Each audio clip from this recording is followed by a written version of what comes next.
आणि सर्वांनाच मी खरं म्हणजे शुभेच्छा देतो। प्रकाश आपला पुजारी आणि आपले लोकप्रिय आमदार प्रकाश सुर्वे आणि महिला आघाडी युवा सेना सगळ्यांचं मनापासून मी स्वागत, मनापासून आपले आभार मानतो।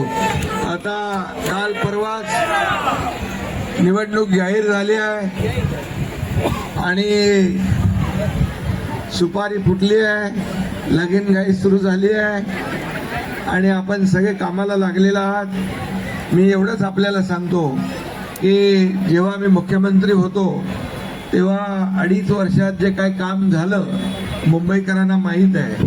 आता त्याच्यानंतर आमची दुसरी इनिंग देवेंद्रजी मुख्यमंत्री आणि आमची टीम या ठिकाणी काम करते आहे आणि गेल्या 3.5 वर्षामध्ये जे काम मुंबई महापालिका क्षेत्रामध्ये झालं ते आपल्या सगळ्यांना माहीत आहे आणि म्हणून या भागातला जो घरांचा विषय आहे, वन खात्याचा विषय, तो आपण प्रायोरिटीने घेतलेला आहे। वन खात्यातल्या लोकांना कुठेही बेघर वाऱ्यावर सोडलं जाणार नाही।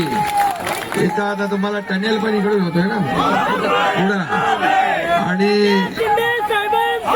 त्यामुळे मुंबईमध्ये कॉन्क्रीटचे रस्ते असतील, मुंबईमध्ये इतर सोयी सुविधा असतील, या सगळ्या सोयी सुविधा गेल्या 3.5 वर्षामध्ये आपण या मुंबईसाठी, याचबरोबर क्लस्टर SRAच्या रखडलेल्या योजना ज्या आहेत, घरांचं स्वप्न असतं प्रत्येकाचं आणि म्हणून घरांचं स्वप्न पूर्ण करण्याचं काम आपण करतोय। आणि मी या अधिवेशनामध्ये देखील अनेक निर्णय आपण घेतले। पागडी मुक्त मुंबई करण्याचा देखील मोठा निर्णय घेतला, OC देण्याचा निर्णय घेतला, अनेक निर्णय, संजय गांधी उद्यानामधल्या लोकांचा विषय घेतलाय। त्यामुळे आपण सगळ्यांनी चिंता करू नका आणि आपल्याला मी एवढंच सांगेन की महायुतीचं सरकार राज्यामध्ये आहे आणि महायुतीच पुन्हा एकदा या महापालिकेमध्ये आली की डबल इंजिनचं काम या ठिकाणी ट्रिपल इंजिनच्या वेगाने पुढे जाईल आणि आपल्या सगळ्यांना न्याय दिल्याशिवाय एकनाथ शिंदे स्वस्थ बसणार नाही।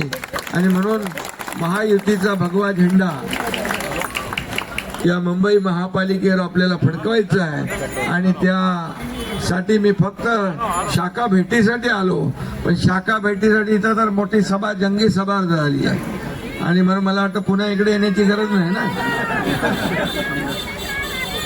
ये तो एक झांकी है, नहीं ये तो ट्रेलर है, पिक्चर अभी बाकी है। आणि म्हणून येत्या 15 तारखेला आपल्याला या ठिकाणी महायुतीला विजयी करायचा आहे आणि 16 तारखेला फटाके फोडायचे आहेत। फोडणार ना?